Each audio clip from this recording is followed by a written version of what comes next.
વાગડી નજીક ટ્રેક્ટર લઈને માટી ભરવા ગયેલા 4 થી 5 લોકો ફસાયા. પ્રાંત અધિકારી, મામલતદાર ટીમ તેમજ પોલીસ અને ફાયરની ટીમે રેસ્ક્યુ કામગીરી હાથ ધરી છે. વારંવાર અપીલ કરવા છતાં લોકો પોતાની બેદરકારી દાખવી નદીમાં જતા રહે છે. તે ન જવા માટે અપીલ કરવામાં આવે છે. ફાયર વિભાગ અને તંત્ર દ્વારા બચાવ કામગીરી હાથ ધરવામાં આવી છે.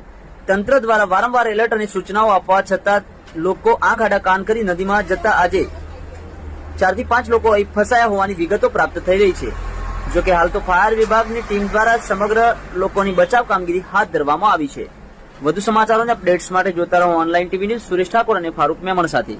યુટ્યુબમાં સબસ્ક્રાઇબ કરો, ફેસબુકમાં ફોલો કરો અને ઇન્સ્ટાગ્રામમાં ફોલો કરવાનું ભૂલશો નહીં.